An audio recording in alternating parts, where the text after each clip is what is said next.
அவர் மரணத்தின் சாயலிலும் அவர் உயிர்த்தெழுதல் சாயலிலும் நான் இணைக்கப்பட்டு இருக்கிறேன்.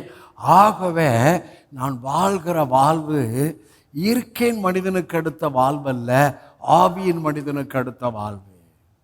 என் வாழ்வில் மாம்ச சிந்தை அல்ல, ஆவியின் சிந்தை, கிறிஸ்து இயேசுவில் இந்த சிந்தையே என்னில் இருக்கிற வாழ்வு வாழும்படி ஆவியானவர் எனக்கு உதவி செய்கிறார். ஆகவே ஜப்பான்லே ஹாங்காங்லே ஒரு வில்லேஜ் இருக்கான். அந்த வில்லேஜில் மினிமம் 100 to 120 வயசு தான். இது வேர்ல்டு சரித்திரம் சொல்கிற காரியம். நம்ம அந்த வில்லேஜ் மேலே கிரைஸ்ட் ஃபேமிலியில் இருக்கிறோம். நான் என்ன சொல்கிறேன், ஆரோக்கியம் உங்களுடையது, சுகம் உங்களுடையது. உங்களை எந்த பகுதியிலும் சாத்தான் உங்கள் சரீரத்தை தொடுவதற்கு இடம் இல்லை. ஆனால் நீங்கள் இதை புரிந்து கொண்டால் சரி. இடம் வருதுன்னா நீங்கள் என்ன பண்ணணும்? வார்த்தையை பேசணும். Self talk, speak the word of faith, speak whom I am, speak what my privilege, where I am, where I am. என் ஜீவன், கொலோசியர்ல என் ஜீவன், உங்கள் ஜீவன் கிறிஸ்துவுடனே தேவனுக்குள் மறைந்திருக்கிறது. Where I am, where we are, உன்னதமானவரின் மறைவிலே, சர்வ வல்லவர் நிழலிலே நாம் தங்கி இருக்கிறோம். என்னுடைய டாக் என்ன?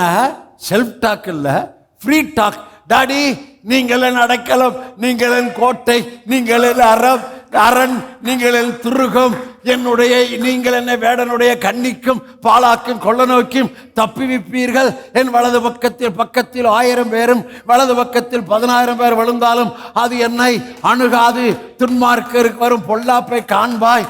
இது செல்ஃப் டாக் கிடையாது, free talk with God. Free talk காலையில் எழுந்திரிச்சோன்னா எப்பவுமே ஃப்ரீ டாக் பண்ணலாம். புரியுதா உங்களுக்கு? அப்படிதான் நான் ஃப்ரீயா இருக்கிறேன். ஃப்ரீ டாக், ஃப்ரீயா இருக்கு. சத்தியத்தை அறிவீர்கள், சத்தியம் நல்லா கவனிங்க. You shall know the truth and truth shall make you free. அதான் நான் ஃப்ரீயா இருக்கிறேன்.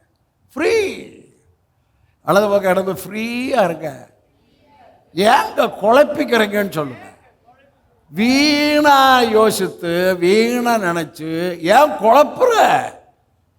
பிசாசு குழப்புறான்னா உன் மனசை குழப்புறதுக்கு இடம் கொடுக்குற. Be firm in the word. Be rooted in the word. Be firm in the word. Be rooted in the word.